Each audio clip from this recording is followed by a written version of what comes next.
Adderall is a prescription medication approved by the FDA for use in patients with ADHD and narcolepsy.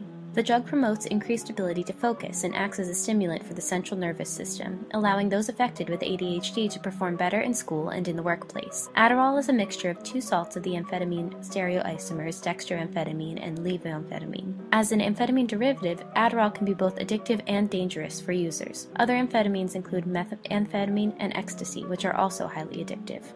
All amphetamines, including Adderall, pose risks to the user's health, such as sudden death, heart problems, and even psychosis, manic behavior, and aggression. The FDA calls for careful evaluation of the risks posed by a patient's history of illness before starting treatment with Adderall in children and adults. As a Class B drug in the U.S., consumption is considered illegal unless prescribed by a physician.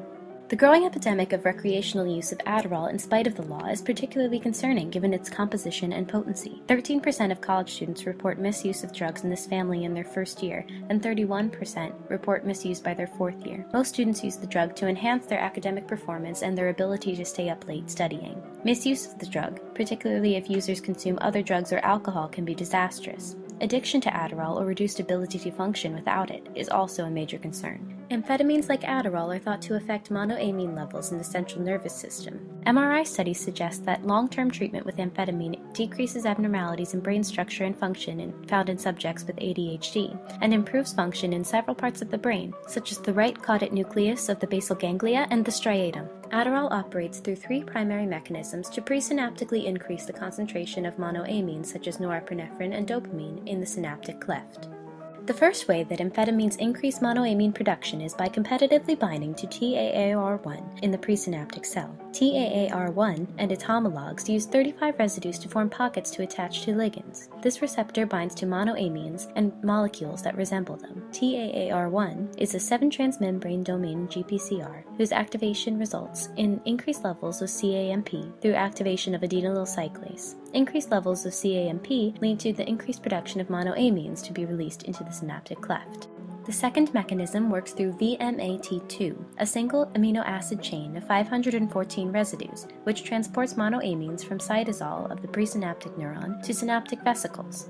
Amphetamines bind at VMAT sites to alter its function. VMAT2 is essential in the presynaptic neuron's ability to facilitate the release of neurotransmitters into the synaptic cleft.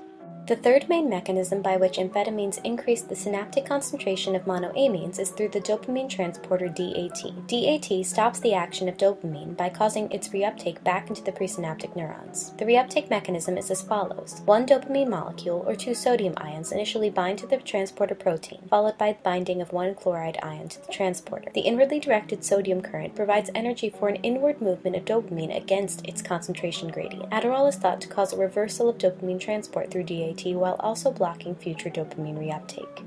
Let's investigate the structure of DAT further. The protein database code for human DAT is 4M48, discovered by Aravind Penmatsa and colleagues at Oregon Health and Science University using Drosophila. This is the structure of the protein, with side chains in green, nitrogen in blue, and oxygens in red. If we look at the structure in cartoon view, you can see the motifs that make up the protein. To make this easier, we will color the protein by chain. There are 3 chains: chain A, which is composed primarily of alpha helices, and the heavy and light chains comprised of beta sheets. Chain A is the transporter chain. An example of a binding site on chain A from residues 40 through 50 is shown here in red. We will make the chain more transparent so you can see it better.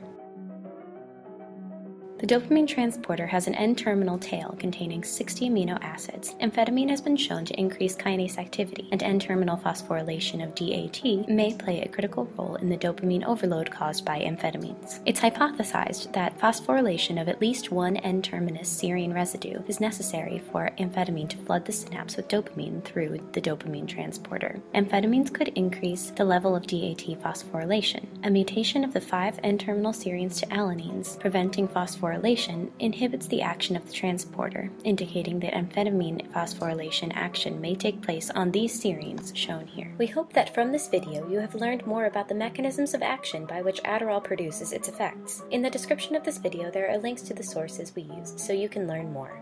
Thank you.